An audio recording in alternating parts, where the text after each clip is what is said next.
Morena, today you would have opened up your advent calendar and you have the beautiful salt of Aotearoa. This is an absolute stunning Kiwiana version of our man grind salt, and today we're going to use it to make these beautiful little focaccia buns. These are a real showstopper. If you have a bread making skill up your sleeve, you will forever be popular with all your friends. Practice this a few times before Christmas Day, I'd recommend, and if you're not confident doing the buns, just whip up a loaf. Right, we start with 5 cups of flour. 1, 2, 3, 4, 5, but extra for good luck. 1 decent teaspoon of shore bake and 1 decent teaspoon of the active. Now we're going to mix in 3.5 cups of lukewarm water. Mix. Leave this to sit for 10 minutes and let the yeast activate. Right, after 10 minutes we're going to add a beautiful heaped tablespoon of our salt of Aotearoa in there. Give that a mix. The reason I add the salt later after the yeast is activated is that the salt slows down the yeast activation. Now we're going to drizzle some olive oil on that. Pop that aside for half an hour.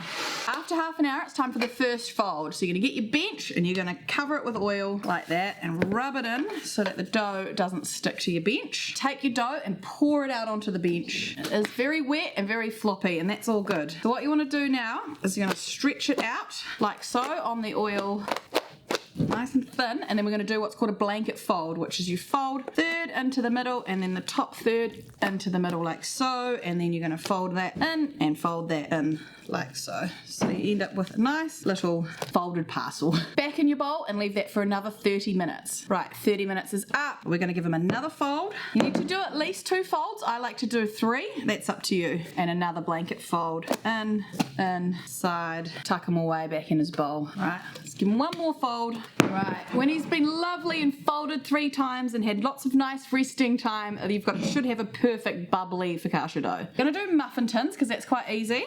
And you're gonna get your olive oil and you're gonna put a decent nudge of olive oil in each muffin pan. This dough should do about 24 buns. Once you've got your olive oil in there, get your finger in there and rub it right up the side. You don't want those buns sticking. Let's get our dough, more oil, and just cut a line off. I'm gonna cut that into little blobs. You want them about that big, and you just sort of want to fold them into a little circle like that. Fold the sides underneath so you get a nice little ball. Make sure there's plenty of room for them to rise up. You don't want them too big, they rise heaps. Do the same and repeat that 24 times. Once you've got your balls into your muffin trays, we're going to stab some herbs into them. Now we could add some olives if you like. If you don't push it down, it'll get spat out while it's baking. Rest them for 15 more minutes in a warm spot. Into the oven, 220 degrees for 16 minutes. 16 minutes is up, and here are our beautiful focaccia buns. Hopefully they just pop straight out of your muffin tin like that. You want to rip it open and grab some Christmas ham, shove it in there. Oh, how good.